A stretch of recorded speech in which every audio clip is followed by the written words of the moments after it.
The perpetual twilight of Noctis Falls bled through the floor-to-ceiling windows of the obsidian spire.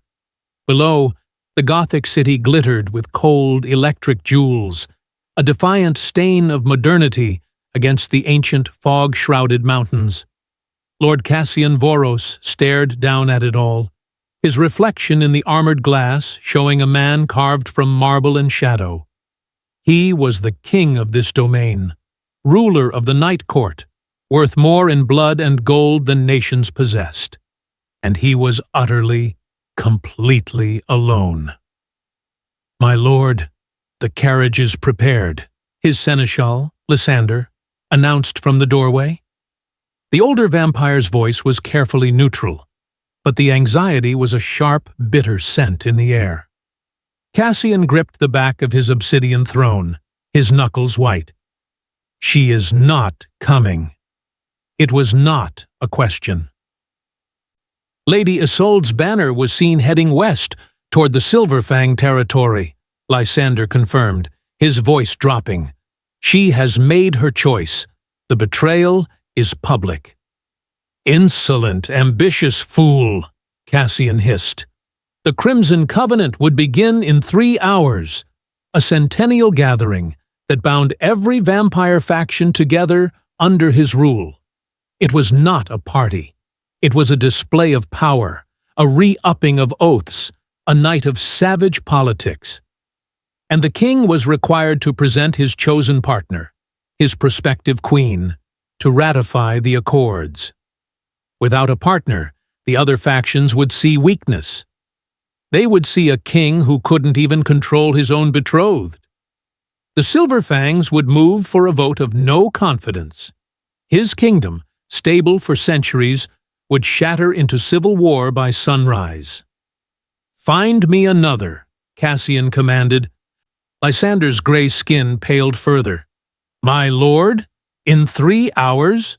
A noblewoman of status? They are all at the Covenant, or allied? Anyone we approach will know the desperation."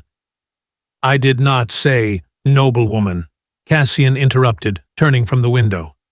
His eyes, the color of ancient frozen blood, were terrifying in their intensity. "The Covenant requires a partner. It says nothing of her lineage. Find me a human." A human?" Lysander stammered. The audacity, the disrespect it would show. "It will show that my power is so absolute I can elevate anyone I choose," Cassian countered. "It will show Isolde that she is replaceable. It will show the Fangs that I am unpredictable. Now, go." "Where, my lord? The streets?" Cassian paused. He needed someone quiet. Someone who wouldn't understand the stakes and cause a scene. Someone malleable. "The university," he said, the idea forming as he spoke. "The Ethelberg Library. It's quiet. Find someone working late. A student, a librarian, someone intelligent enough to follow instructions, but desperate enough to accept." "Desperate, my lord." "Everyone is desperate for something," Cassian said, grabbing his long velvet-lined coat. "But you are too slow. I will do it myself." Before Lysander could protest, Cassian Voros was gone, dissolving into a whisper of shadow and cold wind that gusted through the open balcony doors. 20 minutes later, the heavy oak doors of the Ethelberg University Library's Special Collections Wing swung open, letting in a draft that guttered the few remaining gas lamps. Alara Vance didn't look up. She was hunched over a 15th-century manuscript, her delicate fingers painstakingly mending a tear in the vellum with rice paper and conservation paste. Her hair was pulled back in a simple, messy bun, and a smudge of graphite stained her cheek. She wore a simple gray smock over her black turtleneck, and her entire world had shrunk to the millimeter of paper she was mending. She assumed it was Dr. Alistair, the elderly archivist, coming to tell her to go home. "I'm almost finished, sir," she murmured. "Just this last folio." "I am not sir." The voice was not Dr. Alistair's. It was a low, resonant baritone that seemed to vibrate in her very bones. The air temperature in the room dropped 10 degrees. Ilara's head snapped up, and she found herself staring into the most arresting and terrifying face she had ever seen. He was tall, dressed in a black coat that seemed to drink the light. His features were inhumanly perfect, like a statue of a fallen god, and his dark hair was brushed back from a high, aristocratic brow. He was, she realized with a jolt, the most beautiful man she had ever seen, and the most dangerous. For a moment, something flickered across her face. Not fear, but recognition. She masked it instantly, her professional training kicking in. "The archives are closed to the public," she said, her voice soft but steady. "You'll have to leave." "I am not the public." He moved closer, not walking so much as gliding, until he stood on the other side of her massive oak table. He ignored the priceless manuscript, his crimson eyes fixed on her. He noted her hands, delicate but steady. He noted the worn-out binding on the book beside her. He noted the absence of a ring.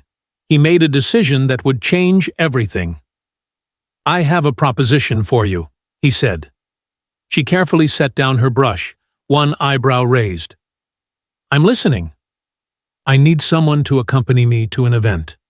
Tonight. Play the role of my partner for a few hours. I will pay you $100,000. The archive seemed to hold its breath. The only sound was the faint ticking of the grand clock in the hall. Ilara's expression remained neutral, but Cassian saw her grip tighten on the edge of the ancient table. "You want me to pretend to be your partner. For money?" Her tone was measured, but he detected something sharp underneath. "It is a business arrangement," he said, impatient. "A few hours, some small talk. You will wear a beautiful dress, and you will walk away with enough money to—" He glanced around the dusty room. "Buy many more old books. Surely you could use it." The moment the words left his mouth, he knew he'd miscalculated. Her striking violet eyes turned to ice. She set the paste pot down with deliberate precision. "Surely I could use it," she repeated, her voice dangerously quiet. "Let me get this straight."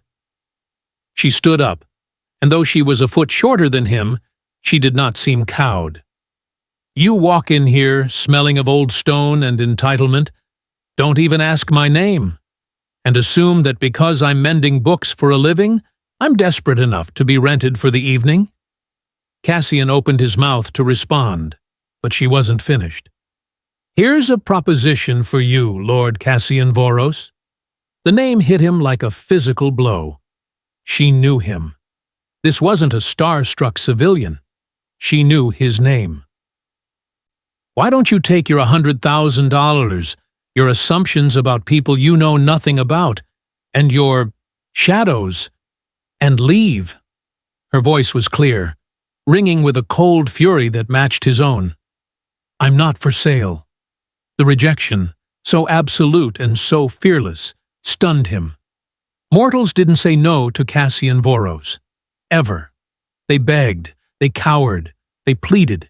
They did not scold him. Before he could respond, an older man, Dr. Alistair, emerged from the stacks, drawn by the voices. "Ilara? Is everything all right?" Ilara? So that was her name. Cassian watched as Ilara's expression softened instantly when addressing the older man. "Everything is fine, Dr. Alistair. This gentleman was just leaving." Dr. Alistair looked between them, sensing the tension, and visibly shrank back from Cassian's cold stare. Cassian pulled a single, heavy black card from his coat. It was his personal signet, made of obsidian. He placed it on the table, on top of a stack of her research notes. "The offer stands," he said, his voice a low growl. "The covenant begins at 9. If you change your mind." He didn't take the money back. Instead, he simply turned. "Don't bother," Ilara called after him. But he was already gone, dissolving into the darkness of the hallway. As the heavy doors thudded shut, Ilara's knees gave out. She grabbed the table, her hands trembling so violently she could barely stand. "Cara mia!" Dr. Alistair rushed over. "What was that about? Who was that man?" Ilara forced a smile, though her heart was hammering against her ribs like a trapped bird. Just another rich man who thinks everything has a price. But that wasn't entirely true. She had recognized Cassian Voros the moment he stepped from the shadows. 3 years ago, before her world had collapsed, she had been on track to become the youngest full professor in Ethelberg's history department. She had been Ilara Vance, the brilliant academic prodigy. She'd had everything. A career, a fiancé, a future. Then her fiancé and academic partner, Julian Thorne, had done the unthinkable. He had stolen her research, her groundbreaking, dangerous research on the political structures and succession line vulnerabilities of the Voros dynasty. He had published it as his own, sabotaged her original files, and then framed her for academic fraud, claiming she had fabricated her sources. By the time she had cleared her name, or at least cleared it enough to avoid legal charges, her reputation was destroyed. Her savings were depleted by academic tribunals, and Julian had married the dean's daughter, securing his tenure. She had left that world behind, taking a quiet, anonymous job in the archives, working with her hands, rebuilding herself piece by piece in the silence of old books. She had learned that real worth had nothing to do with titles or accolades. And now, Cassian Voros, the very embodiment of the power she had studied, the man whose lineage was at the center of her stolen work, had waltzed in, offering to buy her dignity for an evening. "You okay, Ilara?" Dr. Alistair asked, his kind eyes full of worry. "I'm fine, Alistair. Just another day in paradise." But as she began to clean her station, she couldn't stop thinking about the look on Cassian's face when she'd refused. He had been genuinely shocked, almost vulnerable. She looked at the obsidian card on her desk. It was cold to the touch, and the edges were sharp as glass. She knew from her own stolen research what the Crimson Covenant was. She knew, better than anyone, the ancient law that required a partner. And she knew, with terrifying certainty, just how desperate a king without a queen must be. Back at her tiny studio apartment in the city's old quarter, the obsidian card felt like a block of ice in her pocket. It was a single room, cramped and overflowing with books. Pinned to a corkboard above her desk was the title page of her thesis, Sanguine Politics, Succession Law and Ritual Vulnerability in the Voros Dynasty. Beside it, a flurry of rejection letters from academic journals, and one, half hidden, from the university's ethics board, informing her of her suspension. She'd spent 3 years rebuilding, 3 years of learning to be invisible, to find peace in the tactile, honest work of mending paper. And in one night, the King of the Shadows had walked in and offered to pay for the one thing she had left, her dignity. She should have thrown the card into the river. She should have locked her door, made tea, and forgotten his impossible, arrogant face. But she couldn't.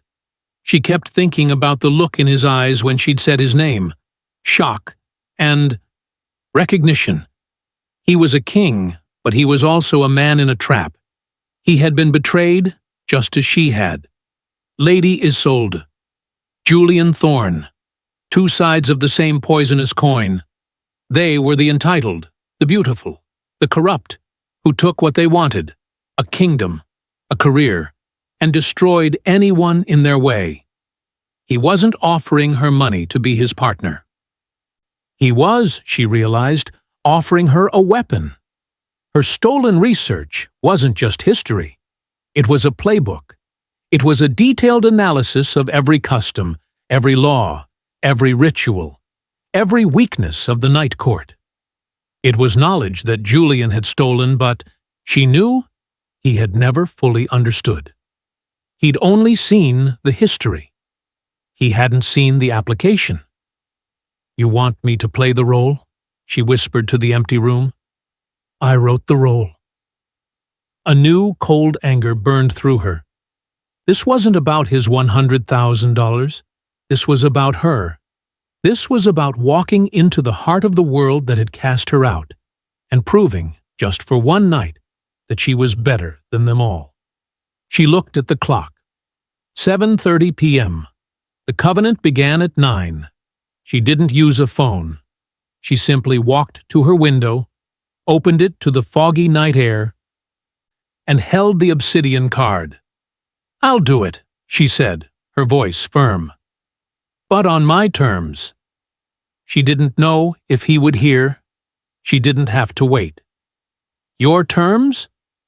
The voice came from the shadows in the corner of her room, and this time she didn't jump. Cassian Voros stepped forward, his form coalescing from the darkness. The ambient light of the city streets below did not seem to touch him. "You're in my apartment," she said, her heart hammering, but her voice level. "You invited me. Your terms?" She crossed her arms, a shield against his overwhelming presence. "First, the price is wrong. $100,000 is what you offer a servant. You're asking for a co-conspirator. The price is $500,000, half transferred to an offshore account before we walk in. I need a new life, and you're going to fund it." One of his dark eyebrows lifted. "Go on." "Second, you never ask me about my past. You never ask me how I know anything I might say or do. It's a black box. You get the performance, not the methodology. Third, after tonight, we are done. We never see each other again. You do not hunt me, you do not find me. I am a ghost. Agreed?" He studied her, the crimson light in his eyes glowing with an intensity that was almost physical. He saw no fear. He saw anger, intelligence, and a spine of solid steel. This was not the trembling librarian he'd first seen. This was someone else. "You're not just a bookmender, are you, Ilara?" he murmured. "You're not allowed to ask, remember?" she countered. "Is it a deal?" He extended a gloved hand. "Deal!" As their hands clasped, her warm, trembling skin against his cold, leather-clad hand, Ilara felt an electric shock. A jolt of power that ran straight up her arm. From the look in his eyes, he felt it too. They both pulled away quickly. "We're late," he said, his voice clipped and all business. "And you cannot go dressed like that." "I don't own a ball gown." "I assumed as much." He gestured to the shadows behind him, and Lysander, his seneschal, stepped through, followed by two women in gray silk. They were carrying a large, velvet-lined box. "This is not a negotiation," Cassian said, sensing her protest. "This is armor. You will need it. Now change. We leave in 10 minutes." The gown was the color of a dying star, a deep, shimmering emerald green that seemed to drink the light and throw it back as fire. It fit her perfectly, as if it had been woven for her. When she looked in the mirror, she barely recognized herself. The smudged, invisible archivist was gone. In her place was a woman of terrifying poise. It was Ilara Vance, the academic, the prodigy, the woman she'd been before Julian Thorne had broken her. "See you at 9, she'd typed back to his text. "And Cassian, thank you." No, that was the other story. This was reality. She just nodded at him. "Let's go." The Crimson Covenant was held in the Grand Ossuary, a cavernous hall beneath the city, built into the mountain itself. The walls were carved from black basalt, and the ceiling was a vast, open spire that revealed the dark, starless sky. Hundreds of vampires, all dressed in the height of Gothic finery, milled about, their voices a low, dangerous hum. The air was thick with the scent of old blood, cold stone, and ozone. When Cassian entered with Ilara on his arm, a wave of silence rolled across the hall. It was as if the night itself had drawn a sharp, collective breath. Ilara felt the weight of hundreds of ancient, predatory eyes. They weren't just looking. They were assessing, scenting, judging. She felt her anxiety spike, a cold fear that threatened to paralyze her. Cassian's hand found the small of her back, his touch shockingly warm through the silk. "Breathe," he murmured, his lips close to her ear. "Do not show fear. They will feed on it. Just stay close to me." "My Lord Voros." A towering vampire, older than the rest, with a face like a dried-up riverbed and a heavy silver fox fur over his shoulders, glided toward them. His eyes, a pale, milky blue, dismissed Cassian and focused entirely on Ilara. "You are brave to bring such a fresh flower to this garden," the old one said. His voice a dry rustle. He bowed, but it was a mockery. "Duke Valerius!" Ilara's mind raced.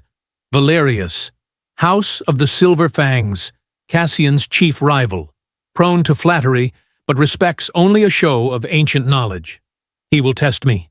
This was from her research. Chapter 4, page 112. Valerius continued, speaking in a dialect Ilara recognized as Old Ruvian, the ancient, sibilant tongue of the first vampires. It was a test, a trap.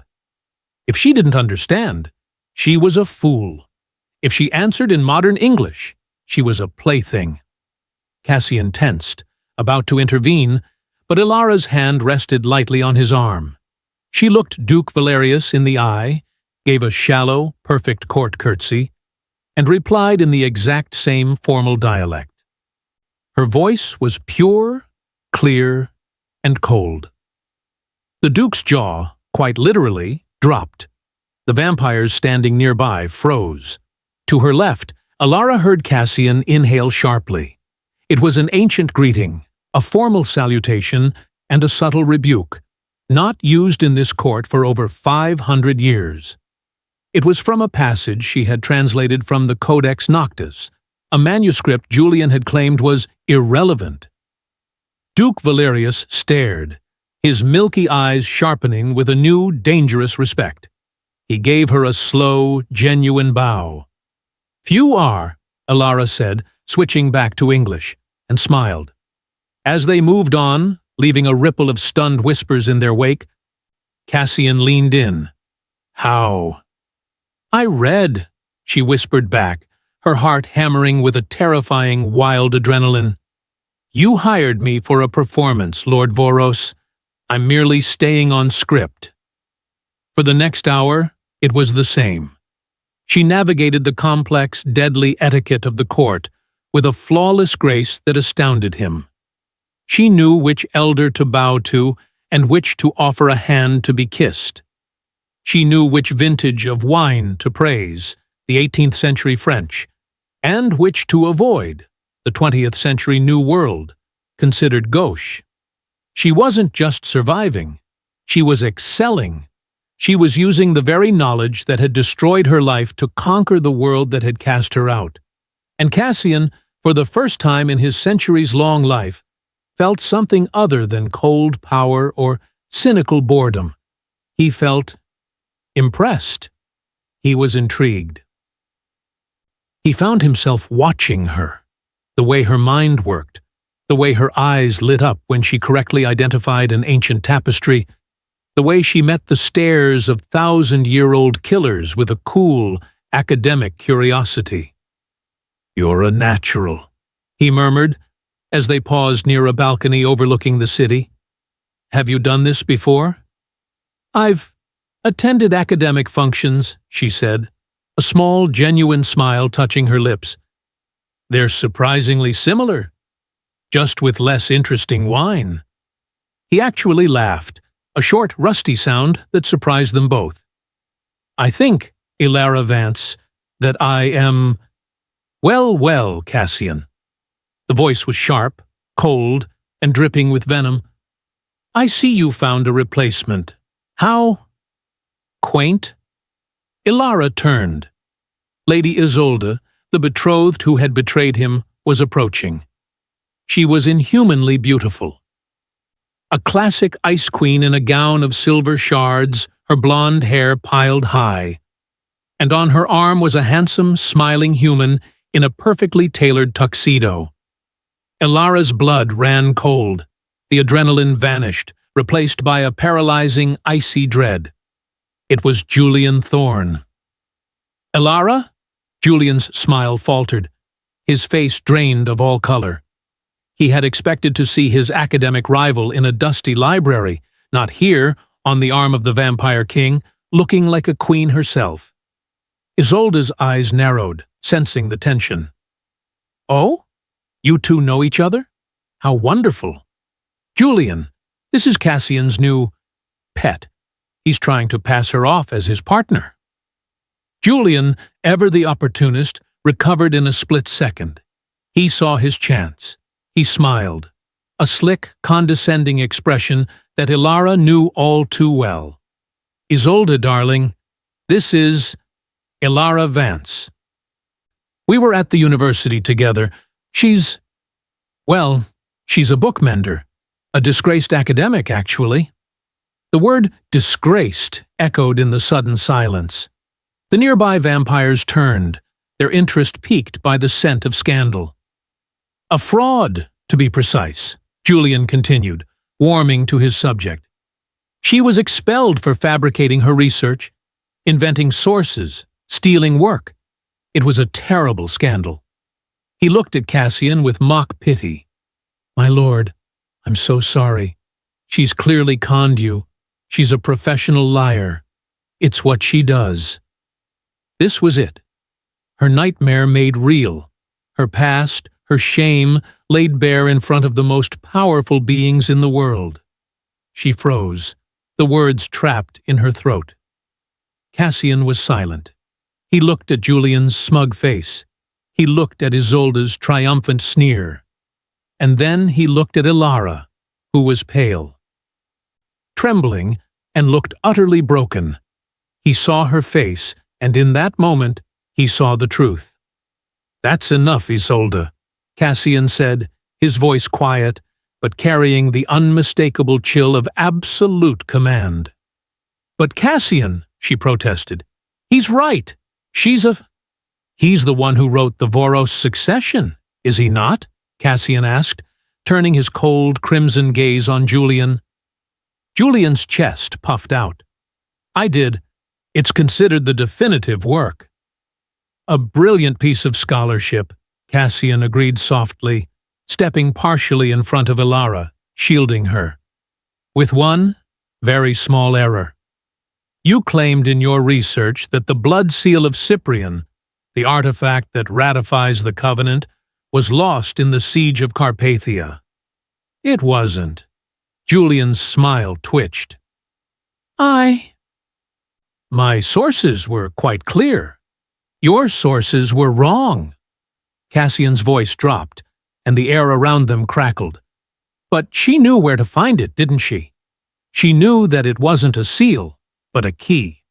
She knew it was hidden not in the treasury, but in the ossuary's foundation stone. And she knew that only a human, or someone with a human's warmth, could safely retrieve it. Ilara looked up, stunned. She led me to it an hour ago, Cassian lied, smooth as silk. To secure the covenant, to secure my kingdom, which you tried to shatter. He turned back to Julian, his face a mask of predatory fury. You see, Julian Thorne, she's not a fraud. She's the woman who just saved my entire lineage, because she did the real research. And you You are the one who stole it." Julian was white as a sheet. That's a lie!" "Is it?" Ilara's voice, though quiet, cut through the tension. She was still pale, but the fire was back in her violet eyes. "Then tell me, Julian, what's the real purpose of the Covenant? It's not just a political gathering, is it?" I don't know what you're talking about," he stammered. "No, you don't," Ilara said, stepping out from behind Cassian. "Because you never read the final chapter.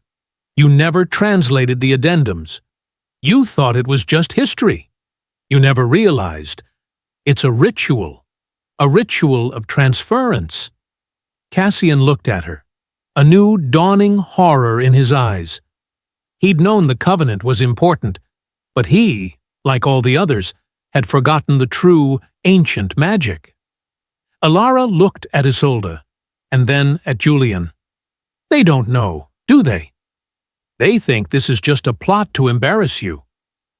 They don't know what you're really after." "Cassian," Ilara said, her voice urgent, "my research. The part he stole, the part he's using, it wasn't just about succession. It was about vulnerability. The blood seal isn't a key to ratify the Covenant. It's a key to poison it. They're not here to embarrass you. They're here to kill you." The silence in the grand ossuary was absolute, heavier and colder than the basalt walls. Ilara's words, "They're here to kill you," hung in the air, a physical, sickening weight. Every vampire, from the ancient elders to the youngest fledglings, was frozen, their predatory attention laser-focused on the four figures at the center of the hall. Julian Thorne's face was a mask of waxy human terror. He looked at Isolde, desperate for her to fix this. Lady Isolde, however, was a 1,000-year-old predator. She composed herself in an instant, her laugh like the tinkling of broken ice. "Kill him? How absurd! Cassian, are you truly so desperate that you're taking military advice from a librarian? This is the pathetic fantasy of a disgraced human. She was expelled for fabricating history. It seems she's doing it again." "Am I?" Ilara's voice was steady, the academic in her taking over, her fear replaced by the cold, clear certainty of her own research. "You're right, Lady Isolde. It's not a simple poison. A blade? A stake? That's messy. That's a coup. But this is an annulment of a kingdom." She turned from Isolde to the assembled court, her voice rising to fill the cavernous hall. "You've all forgotten what the Covenant is. You think it's just a renewal of oaths. It's not. It's a ritual of transference. My research, the research Julian stole but never understood, it described the mechanism. The blood seal isn't just a symbol, it's a conduit." Cassian's crimson eyes were fixed on her, his mind racing, connecting ancient, half-forgotten fragments of lore. "It connects the king," Ilara continued, "not just to you, but to the very magic of this territory, to the ley lines in the mountain. The ritual is meant to renew that bond, to feed his power. But if the seal is tainted—" She locked eyes with Isolde. "If it's corrupted, it severs the connection. It wouldn't just kill him. It would poison the land. The magic of Noctis Falls would wither, and the kingdom would pass to the next strongest untainted bloodline." A low, dangerous growl rumbled through the crowd. All eyes shifted. Duke Valerius, leader of the Silver Fangs, stepped forward, his face a mask of cold fury. "The Silver Fangs," he hissed. "You would poison the land, Isolde, just to see me rule over the ashes?" Isolde's perfect composure finally cracked. "Valerius, this was your plot as much as mine. You wanted him weakened." "Weakened!" the Duke roared. "Not destroyed. I wanted his throne, not his legacy." You would kill the kingdom for your petty revenge? You have aligned with a human who plays with magic he cannot comprehend. He told me it was a simple poison, Julian shrieked, finally breaking. He pointed a trembling finger at Isolde. She used me. She promised me tenure, a permanent place. She said my knowledge was the key. She seduced me. Silence, you pathetic worm, Isolde snarled, her beauty twisting into a terrifying feral mask. You were a tool, a means to an end. Your stolen knowledge was worthless without my power. Stolen, Duke Valerius murmured. He looked at Cassian and then at Alara. Then what she says, is true. The research was hers. It was, Cassian said, his voice a low, final judgment. He never took his eyes off Isolde. And in your arrogance, you brought the one person in the world who could expose you, right to my side. You stole my work, Julian, Alara said, her voice heavy with the weight of 3 years of pain. But you never understood its soul. You saw facts and dates, but you never saw the meaning. You wanted power, and you didn't care what you destroyed to get it. You didn't care if it was my career, or this entire kingdom. Isolde let out a scream of pure rage. If I cannot have this kingdom, no one can. She moved with impossible speed, drawing a thin, obsidian-laced vial from a sheath on her thigh. She lunged, not for Cassian, but for the crimson glowing artifact on the central dais, the blood seal that Cassian had retrieved earlier, based on Ilara's whispered instructions. Cassian moved like a shadow, a black blur of speed to intercept her. No, Alara screamed, the command stopping both of them. Don't touch her. The ritual is already active. The air is charged. If that vial breaks here, the poison is released. It will sever the connection now. Cassian froze, his hand inches from Isolde's throat, realizing she was right. Brute force would doom them all. How do you know? Valerius demanded, his own guard moving to surround the dais. Because I'm the one who identified the poison, Alara said, her mind racing back to a translated footnote she'd thought was merely symbolic. It's silver ash, isn't it, Isolde? Inert to vampires.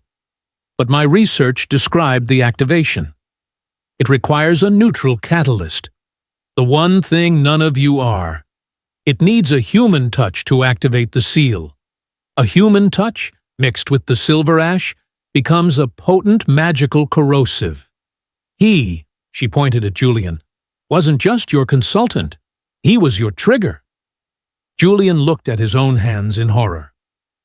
Lysander, Cassian commanded. The ancient seneschal stepped forward, his gaze forensic. He leaned over the blood seal, sniffing the air, his ancient eyes scanning its surface. He did not touch it. She is right, my king, Lysander pronounced, his voice shaking with a rage Alara had not thought possible from the quiet vampire. The artifact is tainted. A fine silver powder. It stinks of corruption. The entire covenant turned on Isolde. The betrayal was absolute, unforgivable. Treason against the blood, Duke Valerius decreed, his voice echoing with finality. Seize her, and seize the human. They will face the old laws. As guards dragged a screaming Julian and a silent, defeated, hateful Isolde away, the hall was left in a terrifying vacuum. The crisis was over, but the problem remained. The covenant is broken, Valerius stated, looking at the tainted seal. The ritual is incomplete. Your power will fade by sunrise, king or not. Cassian looked at the glowing, corrupted artifact. He was still vulnerable. What do we do? He asked. Not Valerius, but Alara. Alara stared at the seal, her mind working. The poison is there, but the intent. The ritual is waiting for the catalyst, the human touch. It needs a neutralizing agent. It needs to be cleansed. She remembered the rest of the footnote. The taint of malice may only be cleansed by an act of pure will. A touch given not in service, nor in desire, but in partnership. A human heart, joined with the blood, to restore the balance. She looked at Cassian. It needs a human touch, but one given in partnership, to restore the balance. Cassian understood. He looked at her, his crimson eyes holding no command, only a deep, profound vulnerability. Ilara, you have saved my kingdom. I have no right to ask you for anything else. This is your choice. You are free to walk away. The money is yours regardless. The entire night court watched. The fate of their world rested on a human bookmender. Ilara took a deep breath. She thought of her tiny apartment, of her broken career, of the years of hiding. And then she thought of the cold, clear feeling of truth she felt when she'd spoken her research aloud. You hired me to be your partner, Lord Voros, she said, her voice clear. Let's finish the performance. She walked to the dais. She ignored the gasps, the whispers. She looked at the corrupted, smoking artifact. Then she placed her hand directly upon it. She poured no magic into it. She had none. She poured her intent. She poured her 3 years of solitude, her respect for the past, her love of mending what was broken. She poured her academic integrity, her cold fury at those who betrayed trust, and her absolute, unwavering belief in the truth. The seal flared with a violent, silver light. The dust smoked, hissed, and then vanished, becoming inert. The artifact pulsed, and a warm, clean, crimson light emerged, pure and strong. The very air in the hall seemed to sweeten. She lifted her hand, leaving the purified blood seal behind. The ritual is safe, Your Majesty. Cassian stepped forward. He placed his own hand on the seal, and the power of the mountain surged into him, visible as a crown of red light flickering around his brow. His power was restored, stronger than before, but he didn't let go. Instead, his hand deliberately closed over hers, holding her there at the dais. He turned, not as a king, but as a partner, to face his court. You came here tonight to see a queen, he said, his voice resonating with his new power. Instead, you have seen true nobility. Lady Isolde, with 1,000 years of blood, offered only ambition and deceit. This human, Ilara Vance, with nothing but her knowledge and her integrity, has saved us all. He held Ilara's hand tighter. Our laws are ancient, but our understanding must evolve. This night has taught me a lesson that we have all forgotten. True worth is not in the blood we inherit, or the power we seize. He looked at Ilara. It is in the choices we make. It is in the honor we defend. And it is in the courage to rebuild what others have tried to break. 6 months later, Professor Ilara Vance finished her lecture on magical symbology in pre-covenant law. The hall at Ethelberg University, her hall, was packed. Her name was cleared. Her research, all of it, had been published to global acclaim, with a surprising but laudatory foreword by a private historical patron, Duke Valerius. She walked out into the familiar twilight of Noctis Falls. Cassian was waiting, leaning against a sleek modern carriage that had replaced his Gothic coach. He was not in royal regalia, just a perfectly tailored black suit. "Professor," he said, a small, genuine smile playing on his lips. "Your Majesty," she replied, a teasing light in her violet eyes. He took her briefcase. "The last of the funds were transferred. Your ghost account is full. You are free, Ilara, as we agreed." "I know," she said, falling into step beside him. But I find I'm not interested in disappearing anymore. I spent 3 years hiding, Cassian. I was hiding because I was ashamed of what Julian did to me. I let his betrayal define me. And now? He asked. And now, Elara said, stopping to look up at him, I've learned the most important lesson of all. Julian's betrayal, Isolde's treason, that wasn't about us. It was about their own emptiness. They were broken. They thought worth was something you could steal, like a piece of research, or inherit, like a crown. She reached out, her gloveless hand resting on his arm. They were wrong. Worth isn't something you're given. It's something you build. You build it, day by day, by mending what's broken. You build it by refusing to let your past dictate your future. And, she added softly, you build it by finding the courage to trust someone again, even when you have every reason in the world not to. Cassian's expression softened, the ancient coldness in his eyes replaced by a warmth she'd never seen. He lifted her hand, not to his lips, but turning it over and placing a soft kiss in her palm. It was an act of equals. My kingdom was built on fear and shadow, Elara Vance, he admitted, his voice low. You've shown me it can be rebuilt on respect and truth, but I find I need a partner for that. A real one. No contracts, no payments, just partnership. That sounds like a very dangerous proposition, Lord Voros, she whispered. The most dangerous, he agreed, his eyes holding hers. Are you in? Elara Vance, the woman who had been broken by history and saved by it, smiled. A real, radiant smile that lit up the Gothic twilight. I am. She took his arm, and together, the Vampire King and the Professor of History walked into the night. They were no longer bound by a desperate arrangement, but by a future they would, piece by piece, build together.